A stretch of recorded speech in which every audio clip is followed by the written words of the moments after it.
મત્સર વારાનું સ્વામિનારાયણ હરિ સંવત 1877 આસોવદી અમાસ જે દિવાળી તેને દિવસ ગામ શ્રી કારિયાણી મધ્યે વસતા કાચરના દરબારમાં ઉત્તરાધે દ્વાર ઓરડાની આગળ દીપમારા પૂરી હતી અને તે દીપમારા મધ્યે મંચ બાંધ્યો હતો અને તે મંચ ઉપર છપર પલંગ બિછાવ્યો હતો અને તે ઉપર સ્વામી શ્રી સહજાનંદજી મહારાજ વિરાજમાન હતા અને સોનેરી બુટ્ટાદાર રાતા કિનખાબનો સુરવાર પહેર્યો હતો અને નરનારાયણ સ્વામિનારાયણ નામે અંકિત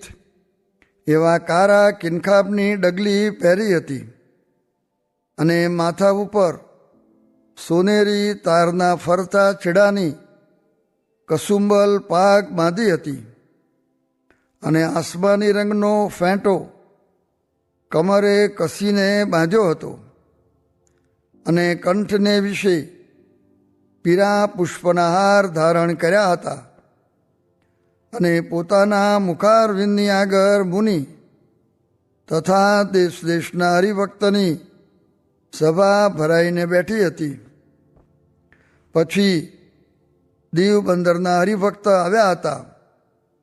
તેણે શ્રીજી મહારાજની પૂજા કર્યાને અર્થે પ્રાર્થના કરી. પછી શ્રીજી મહારાજે તે સિંહાસન ઉપરથી ઉતરીને અને તે ભક્તજન સામા જઈને તેની પૂજા અંગીકાર કરી. પછી તેના આપેલા વસ્ત્ર તથા પીરું છત્ર તથા પાદુકા તેનું ગ્રહણ કરીને પાછા તે સિંહાસન ઉપર વિરાજમાન થતા હવા. પછી શ્રીજી મહારાજ એમ બોલ્યા, જે આટલા વર્ષ થયા તેમાં અમારે અર્થે કેટલાક હરિભક્ત વસ્ત્ર તથા હજારો રૂપિયાના અલંકાર લાવે છે, પણ અમે આવી રીતે કોઈ સામા જઈને લેતા નથી અને આવી રીતે કોઈના વસ્ત્ર ઘરેણાં પહેરીને રાજી થયા નથી. આજ તો અમારે એ હરિભક્તો પર અતિશય રાજીપો થયો. પછી મુનિ બોલ્યા, છે એવા જ એ પ્રેમી હરિભક્ત છે. એવા સમામાં દીનાનાથ ભટ્ટ આવીને શ્રીજી મહારાજને પગે લાગીને બેઠા. પછી શ્રીજી મહારાજે ભારે ભારે વસ્ત્ર હતા તે સર્વે દીનાનાથ ભટ્ટને આપ્યા. પછી મુક્તાનંદ સ્વામીએ પૂછ્યું, છે હે મહારાજ, ભગવાન પોતાના ભક્ત ઉપર કયે ગુણે કરીને રાજી થતા હશે?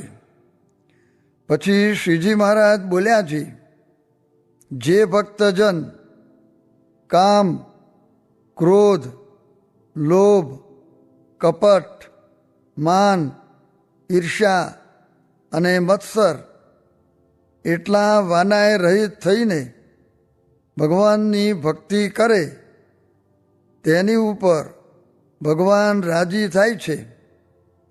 તેમાં પણ મત્સર છે તે સર્વ વિકાર માત્રનો આધાર છે.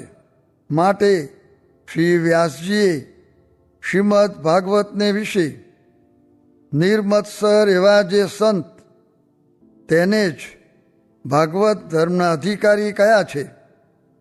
માટે મત્સર તે સર્વ વિકારથી ઝીણો છે અને મત્સર ટરવો તે પણ ઘણો કઠણ છે. પછી બ્રહ્માનંદ સ્વામીએ પૂછ્યું, છે મત્સર ટાર્યાનો શો ઉપાય છે? પછી શ્રીજી મહારાજ બોલ્યા, છે સંતને માર્ગે ચાલે અને જે સંત હોય તેનો તો મત્સર ટરે, અને જેને સંતને માર્ગે ન ચાલવું હોય તેને તો મત્સર ન ટરે. પછી વળી મુક્તાનંદ સ્વામીએ પૂછ્યું છે, મત્સર ઉપજ્યાનો શો હેતુ છે? પછી શ્રીજી મહારાજ બોલ્યા છે, એક સ્ત્રી, ધન અને સારું સારું ભોજન એ 3 મત્સરના હેતુ છે. અને જેને એ 3 વાના ન હોય તેને માન છે તે મત્સરનો હેતુ છે. અને જે મત્સરવાળો હશે તેને તો અમે આ ભટ્ટને વસ્ત્ર દીધા તેમાં પણ મત્સર આવ્યો હશે, પણ મત્સરવાળાને એવો વિચાર ના આવે જે વસ્ત્ર લાવ્યા હતા તેને ધન્ય છે, જે આવા ભારે વસ્ત્ર મહારાજને પહેરાવ્યા. અને મહારાજને પણ ધન્ય છે જે તરત બ્રાહ્મણને દઈ દીધા. એવો જે વિચાર તે મત્સરવાળાના હૃદયમાં ના આવે. અને કોઈક લે અને કોઈક દે તો પણ મત્સરવાળો હોય તે ઠાલો ઠાલો વચમાં બરી મરે.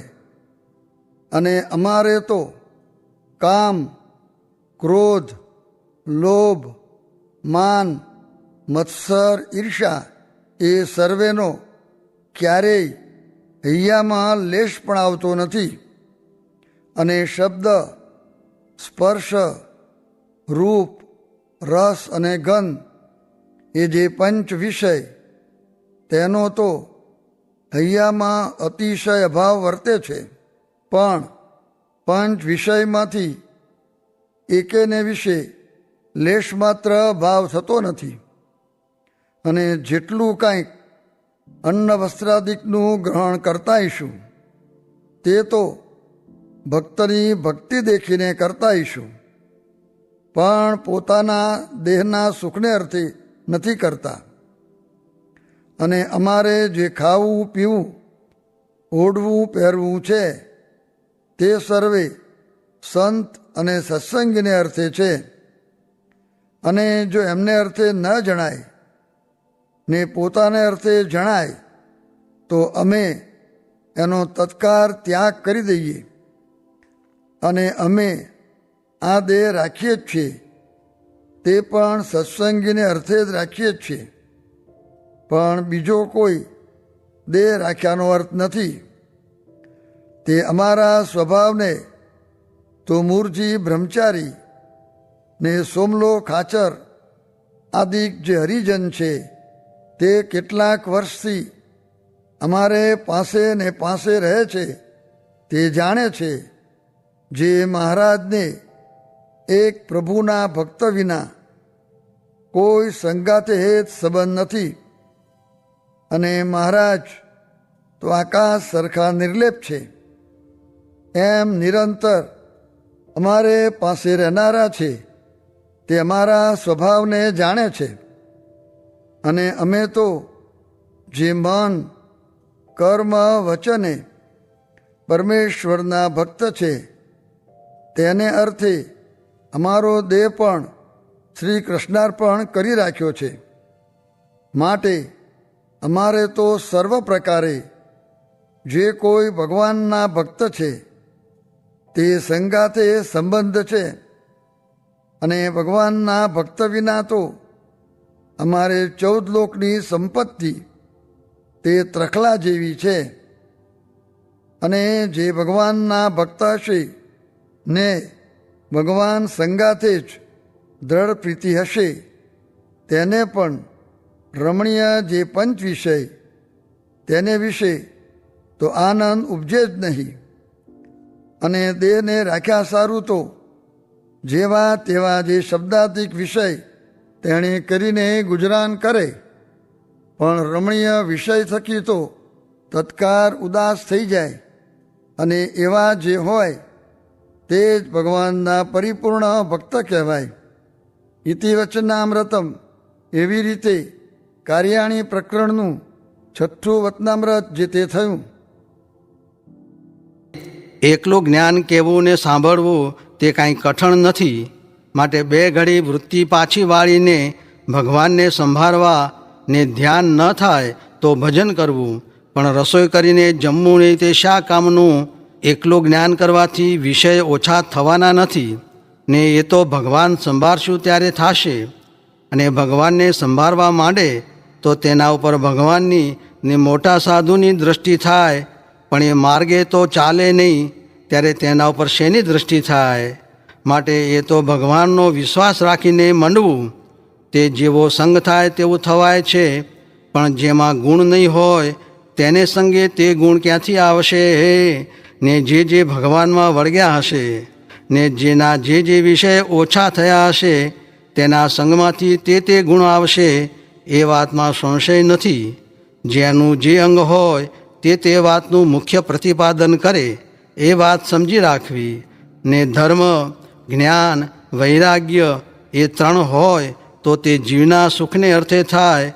ને ભગવાન સંભાળવા તે પણ છે તો જીવના સુખ સારું, પણ તેને મહારાજ પોતાને અર્થે કર્યું એમ માની લે છે.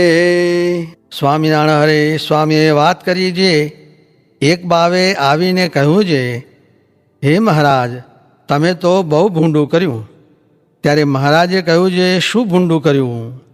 ત્યારે તે બોલ્યો છે, બાઈ ભાઈની સભા કોઈએ નોખી નહોતી કરી તે તમે કરી, એ બહુ ભૂંડું કર્યું. ત્યારે મહારાજ બોલ્યા છે, હું અનિર્દેશથી આવ્યો છું કહેતા હું અક્ષરધામમાંથી પુરુષોત્તમ આવ્યો છું ને સુગાળવો છું. તે મારી સૂગ ચડી ગઈ છે, નીકળતો કાંઈ નોખા રહે એવા નથી. તે મહારાજની સૂગ છે ત્યાં સુધી નોખા રહેવાય છે, નીકળતો ભેગા થઈ જશે. ને વળી કોઈકે પૂછ્યું છે, પુરુષનું મન ક્યાં રહેતું હશે? પછી મહારાજ બોલ્યા છે, આજ જ અમે વિચાર કર્યો છે જે પુરુષનું મન સ્ત્રીના ગુહ્ય અંગમાં રહે છે ને સ્ત્રીનું મન છે તે પુરુષના ગુહ્ય અંગમાં રહે છે, એમ સર્વેના અંતર કહી દીધા.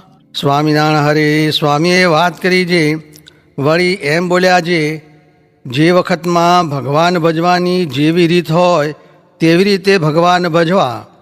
તેમાં રામાવતારની રીત બીજી, તથા કૃષ્ણાવતારની રીત બીજી, તથા ઋષભદેવ ને પરશુરામની રીત બીજી, ને સુખજીની રીત બીજી, ને આજ મહારાજની રીત બીજી. માટે જે સમયે જેવી ભગવાન ભજવાની રીત હોય તે પ્રમાણે ભગવાન ભજવા. પછી કોઈ હરિભક્તે કહ્યું છે, મનુષ્ય દેહ ધરીને તમે ઓળખાણા એ મોટી વાત થઈ. ત્યારે કહે છે, હા, સાધુ તો પ્રાણથી પણ અધિક વાલા થઈ ગયા છે. સ્વામિનારાયણ હરે સ્વામીએ વાત કરી છે, આ સાધુને વિશે જેને જેટલો ગુણ તેટલી સદવાસના ને અવગુણ તેટલી અસદવાસના છે એમ સમજવું. સ્વામિનારાયણ હરે સ્વામીએ વાત કરી છે, પ્રહલાદે 10,000 વર્ષ નારાયણ સાથે યુદ્ધ કર્યું પણ જીતાણા નહીં, ને નારદને વચને કરીને 6 મહિનામાં ભક્તિ કરીને જીતી લીધા. સ્વામિનારાયણ હરે સ્વામીએ વાત કરી છે, ભાગવતના 5મ સ્કંદમાં જળ ભરતે રહુગણને કહ્યું છે, તું રાજ્યાધિકની વાત કરે છે પણ તું જ્ઞાની નથી.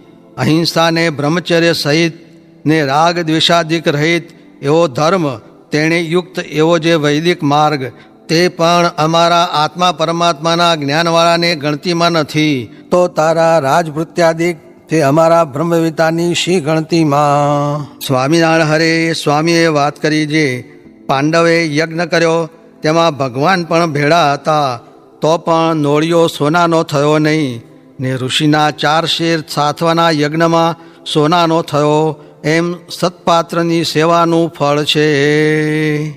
સ્વામિનારાયણ હરે સ્વામીએ વાત કરી છે, કોઈ કહેશે જે મને જેમ છે તેમ કહો, હું એમ કરીશ. પણ મોટા હોય તેમ જાણે જે મોઢે કહે છે પણ આનાથી થશે નહીં, ને કોઈ મોઢે કહે નહીં પણ તેનું જાણે જે આ મોઢે કહેતો નથી પણ તેનાથી થશે. સ્વામિનારાયણ હરે સ્વામીએ વાત કરી છે, જુઓ ને શાસ્ત્રમાં પણ કહ્યું છે જે અંબરીશ, નહુષ, ભરતજી ને ચિત્રકેતુ એમણે ભગવાન ભજવાને સારું ચક્રવર્તી રાજને સૌનો ત્યાગ કર્યો. ખપવાળાની વાત એમ છે, બાજરો મળે તો પ્રભુ ભજવા ને ધીરે ધીરે વ્યવહાર છે તે ગૌણ કરી દેવો ને ભગવાન મુખ્ય કરી દેવા. આ તો વ્યવહાર પ્રધાન થઈ ગયો છે, તે પ્રભુ શું સાંભળે. સ્વામિનારાયણ હરે સ્વામીએ વાત કરી છે, આ પંચ વિષય રૂપી અઘાસુરે જીવને ગળી લીધા છે. મહારાજ કહે, જો બધાએ પ્રભુ ભજે તો બપોરે મોતૈયાનો વરસાદ વરસાવીએ. તે જે દી કહે તે દી ગોળના ખાંડના જે કહે તે વરસાવીએ, પણ જીવ માળા લઈ બેસી શકે નહીં.